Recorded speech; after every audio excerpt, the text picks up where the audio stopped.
Alright, what is going on, guys? My name is Leo Master. Welcome back to another Overwatch League news video. And today, guys, we actually have a lot to go over. It's just one of those days where a lot of news comes out really randomly. In the past couple of days have been literally nothing, but as soon as one day happens, we get so much news, and that has what has happened today. We got Houston Outlaws, we got LA Gladiators, and previous days with LA Valiant and the Boston Uprising. Let's go ahead and jump right into the first topic we have for today is the Houston Outlaws has picked up Jjangu and Piggy. We knew Piggy was going to join the Houston Outlaws based off of leaks from the past from Halo of Thoughts, but we were also wondering who's the main thing going to be, because that was the huge deciding factor on if Houston Outlaws was going to do good or not, and they have signed Jjangu. So yes, this is the new tank line coming in for the Houston Outlaws. They have played together on Talon Esports, so they have synergy there. They kind of got a core Houston Outlaws has done with Piggy and Jjangu. And if I'm going to be honest here, I really don't know what I think about this. You know, I'm not having the best vibe or hope, I guess you could say, when it comes to Houston Outlaws with this tank line, because if we compare it to other tank lines in the league,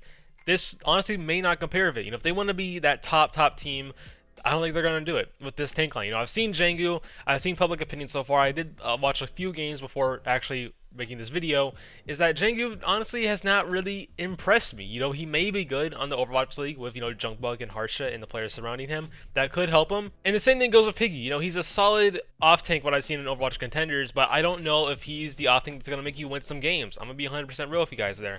You know, I think Piggy could be a hidden gem. Same thing goes with Jjangu. They could both be insanely good. We just don't know it yet from what we've seen from the outside. So Piggy and Jjangu, I'm going to be real, I don't know if this is going to take you that far in the Overwatch League. Maybe it will. Like I said previously, Piggy back when he first got leaked, they could be hidden gems. You know, we could fully doubt him at first, but they could become instantly insane on the Houston Outlaws. But I will say how things are shaping up for Houston Outlaws. I said it in my stream last night, and I'll say it in this video, is I'm not having the best hopes for Houston. I think they're going to have almost the exact same results next season. And the reason I say that is because Juby and Crimzo. Crimzo's a great player, but I don't know if Juby's going to take you that far into this team. Then you have the tank line, Jjangu and Piggy. They could be potentially good, but as it stands right now, I don't know what I think about it. But their DPS core is definitely good. You know, Hydration's on the bench, could get playtime. I don't know if he will, though, because it's been a while since he's played DPS on the Overwatch League. But you also have Happy and Dante, who are insanely good at the game, very flexible. I think their DPS is fine. They can definitely take you far. But when it comes to every other piece, I have a hard time believing in it, but it could happen. You know, they went through trials, they saw good things of Jjangu and Piggy. They have that synergy, so there could be some potential there. Also under Harsha and also Junkbug, there could be potential, but I cannot see it right now. Maybe they could be insanely good. Maybe you guys can convince me otherwise, but as it stands right now, I don't think this is the tank line that's going to take you far. Maybe they'll still sign more tanks in the future. These could just be for now, and they will sign a new main tank and a new off tank soon, but I highly doubt it. You know, after, you know, how the season's going so far, you know, COVID being a huge thing, money issues coming in with that as well because of COVID. I don't really see that being the case, but anything could happen to the Houston Outlaws. But as it stands right now, I'm thinking they're probably going to have the exact same kind of results next season. But this could potentially be their best season yet, you know, since season 1, potentially. Now onto a move no one expected, came out of nowhere from the LA Gladiators, and if you guys did not see, I may say his name wrong, I don't know, I tried to do some research, the casters never said the name, is Skewed. I think that's how you say his name, but he got signed to the LA Gladiators. If you don't know what he plays, he's a flex support, so another interesting move. You know, they already have Shu. Now they're signing another flex support, which is Skewed. And it's interesting to see because I think he knows he's going to be a sub on its team, or obviously coming for double off support meta, double flex support, whatever you want to say.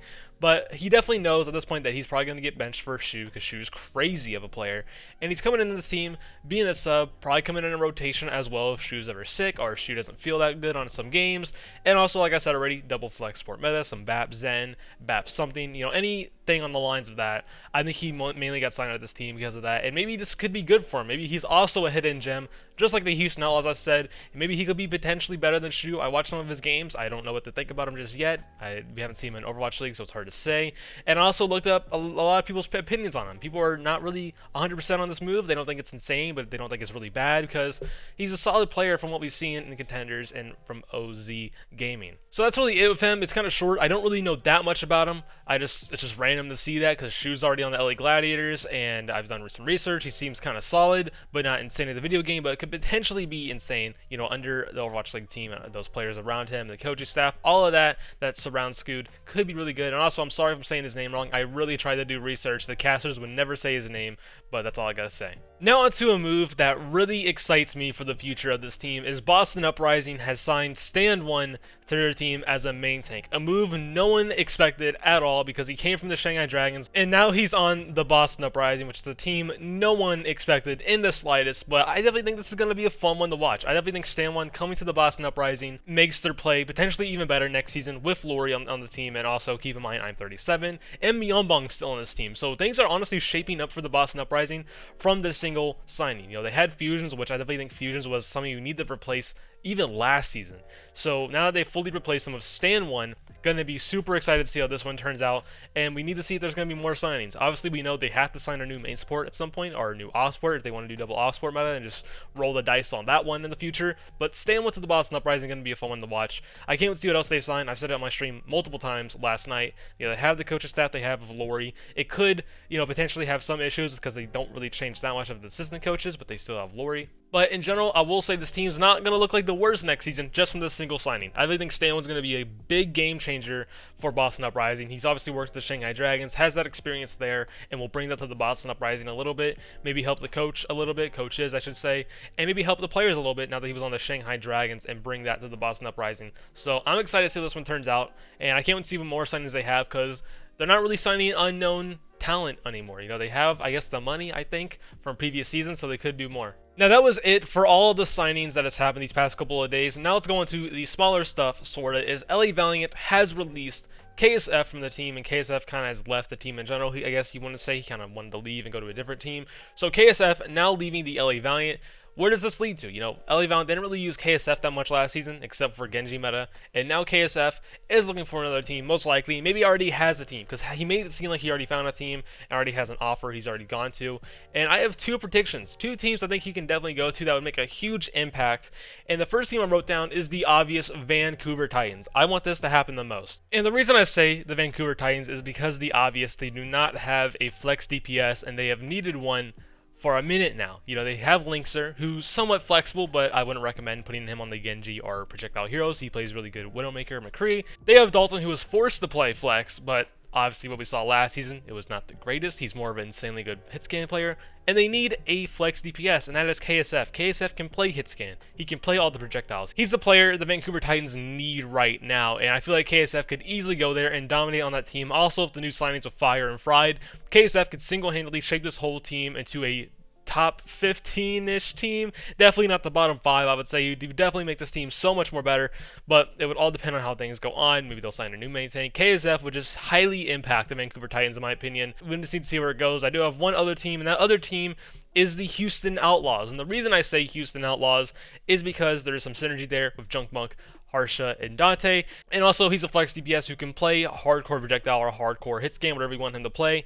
And yes, you could bring the argument, but they have hydration. But can we really fully believe in hydration really popping off this next season? I say no, because we have not really seen hydration play consistently DPS, honestly, since Season 1. But yes, he did play Season 2 a little bit in DPS, but he also played a little bit of main tank with Arissa and Ball in Season 2 with the LA Gladiators. He was hardcore main tank in Season 3 at the Houston Outlaws. We have not seen hydration play DPS in a minute. But if you want someone who's played DPS consistently these past couple of years, is KSF. He's been only playing that, not flexing the other roles, not doing that. He plays the game consistently on stream and all that.